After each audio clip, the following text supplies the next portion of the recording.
السلام علیکم دوستو، پیمانہ علم میں خوش آمدید۔ میں ہوں افضل خان اور آج ہم بات کریں گے معاہدہ لوزان کے بارے میں کہ کس طرح ترکی اس معاہدے کی وجہ سے پابندیوں میں جکڑا ہوا تھا اور اب ترکی کیا کرنے والا ہے۔ سال 2023 کا آغاز ہو چکا ہے، معاہدہ لوزان کی مدت ختم ہو چکی ہے اور اب ترکی اس معاہدے سے آزاد ہو چکا ہے۔ پوری دنیا کی نظریں ترکی پر جمی ہوئی ہیں کہ ترکی اب کیا کرنے والا ہے۔ یورپی ممالک کافی خوفزدہ ہیں کیونکہ ترکی اب اس معاہدے سے آزاد ہونے کے بعد اسلامی ممالک کا لیڈر بن کر ابھرے گا اور خلافت عثمانیہ دوبارہ بحال ہو جائے گی۔ آج کی اس ویڈیو میں ہم جانیں گے کہ معاہدہ لوزان کیا ہے، معاہدہ لوزان کے تحت ترکی پر کیا پابندیاں عائد کی گئی تھی اور اس معاہدے سے آزاد ہونے کے بعد ترکی کیا کرنے والا ہے۔ ویڈیو انتہائی دلچسپ اور انفارمیٹیو ہے، اس لیے ویڈیو کو آخر تک ضرور دیکھیے گا اور مزید معلوماتی اور دلچسپ ویڈیوز کے لیے ہمارے چینل کو سبسکرائب کر کے بیل نوٹیفیکیشن ضرور آن کر لیں۔ ناظرین، خلافت عثمانیہ یا سلطنت عثمانیہ مسلمانوں کی ایک عظیم سلطنت تھی جو کئی ممالک تک پھیلی ہوئی تھی۔ اگر ہم مسلمانوں کے ماضی قریب پر نظر دوڑائیں تو ہمیں پتہ چلتا ہے کہ 19ویں اور 20ویں صدی میں مسلمانوں کی دو عظیم سلطنتیں دنیا میں موجود تھیں۔ مغلیہ سلطنت جو کہ بر صغیر تک محدود تھی۔ مغلیہ سلطنت کے بادشاہوں کو مغل حکمران کہا جاتا تھا۔ مسلمانوں کی دوسری بڑی سلطنت کو خلافت عثمانیہ کہا جاتا تھا۔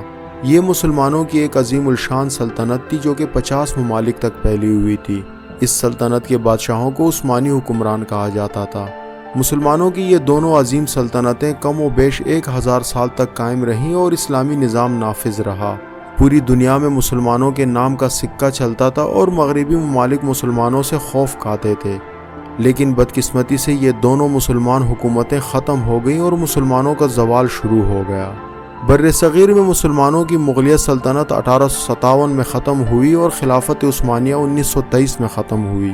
خلافت عثمانیہ مغلیہ سلطنت سے کئی گنا بڑی اور عظیم الشان سلطنت تھی، جس میں مسلمانوں کے تمام مقدس مقامات اور زیادہ تر مسلمان ممالک شامل تھے۔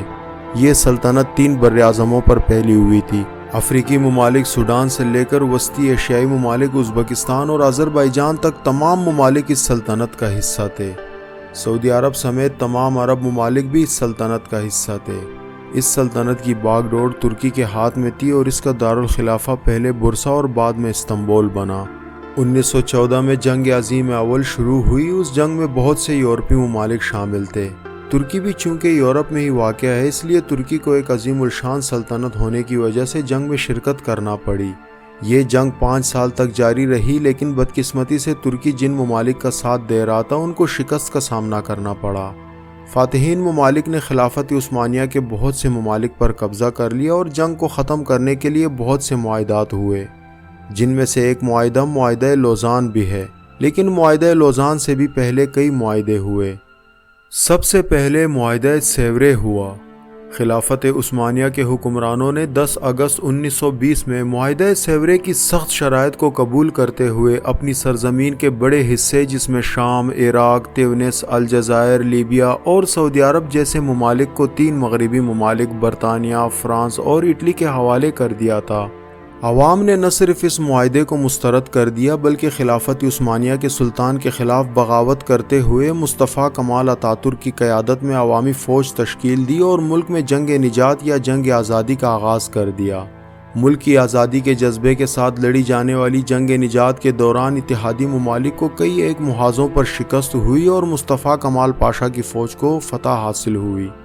ان فتوحات کے نتیجے میں اتحادی ممالک مصطفیٰ کمال اتاترک کے ساتھ مذاکرات کرنے پر مجبور ہوئے۔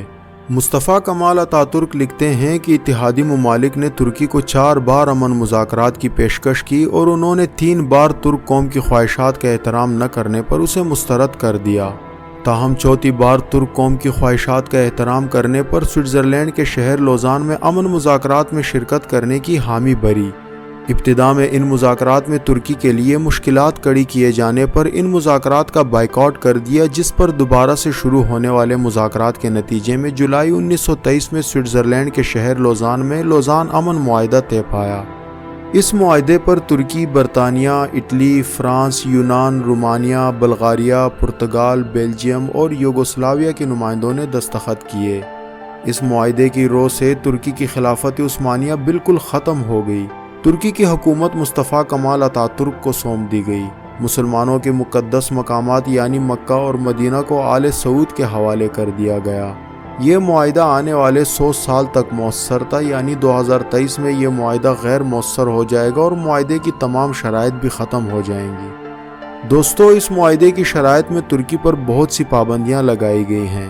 ان پابندیوں میں ترکی پچھلے 100 سال سے بندھا ہوا ہے، لیکن اب یہ پابندیاں اور یہ شرائط ختم ہو جائیں گی۔ ترک صدر طیب اردوان اپنے بیانات میں اکثر اس معاہدے کا ذکر کرتے رہتے ہیں اور سالوں سے وہ 2023 کے انتظار میں تھے، لیکن ہمارے لیے یہ جاننا ضروری ہے کہ معاہدہ لوزان میں ترکی پر کیا پابندیاں عائد کی گئی تھی۔ لوزان معاہدے کے تحت اسلامی خلافت کا نظام ختم کرتے ہوئے نئے سیکولر ترکی کی بنیاد رکھی گئی، جس کے پہلے سربراہ مصطفیٰ کمال پاشا بنے، جو 1923 سے 1938 تک اس کے سربراہ رہے۔ اسی معاہدے کے تحت ترکی کی سمندری گزرگاہوں سے آمد و رفت کے قوانین طے پائے، جبکہ تجارت، رہائش اور عدالتی نظام کے بارے میں بھی شرائط کا تعین کیا گیا۔ اس کے ساتھ ساتھ پہلی جنگ عظیم میں شکست سے پہلے کے عثمانی علاقوں کے مستقبل کا بھی فیصلہ کیا گیا۔ جدید ترکی کے ساتھ بلغاریہ اور یونان کے ساتھ سرحدوں کا تعین ہوا۔ ترکی شام کے چند شہروں کے علاوہ شام، لیبیا، سوڈان، قبرص، مصر، عراق سے دستبردار ہو گیا۔ معاہدہ لوزان کے تحت یونان کی مسلم اقلیت جبکہ ترکی کی عیسائی اقلیت کے حقوق کا تحفظ یقینی بنایا گیا۔ تمام شہریوں کے بلا تفریق رنگ، نسل و مذہب یکساں حقوق تسلیم کیے گئے۔ لیکن دوستو، ان شرائط کے علاوہ ترکی پر کچھ سخت پابندیاں بھی عائد ہوئیں، جیسا کہ ترکی سے سعودی عرب کے مقدس مقامات کی میزبانی چھین لی گئی، ترکی کو ایک سیکولر اسٹیٹ قرار دے دیا گیا، عربی زبان پر مکمل پابندی عائد کر دی گئی اور حتیٰ کہ عربی اذان کو بھی منع کر دیا گیا۔ ترکی کو اپنی زمین سے تیل اور معدنیات کی ڈرلنگ سے بھی روک دیا گیا۔ لیکن یہ معاہدہ اب 2023 میں غیر مؤثر ہو جائے گا، جس کے بعد ترکی کے پاس خلافت عثمانیہ کو دوبارہ بحال کرنے کا اختیار ہوگا۔ تمام یورپی ممالک اب ترکی سے خوفزدہ ہیں کیونکہ 2023 آ چکا ہے۔ تو دوستو، یہ تھی آج کی ویڈیو۔ اگر آپ کو ویڈیو اچھی لگی تو اسے لائک کر کے دوستوں کے ساتھ شیئر کریں اور مزید انفارمیٹیو ویڈیوز کے لیے ہمارے چینل کو سبسکرائب کر لیں۔ شکریہ۔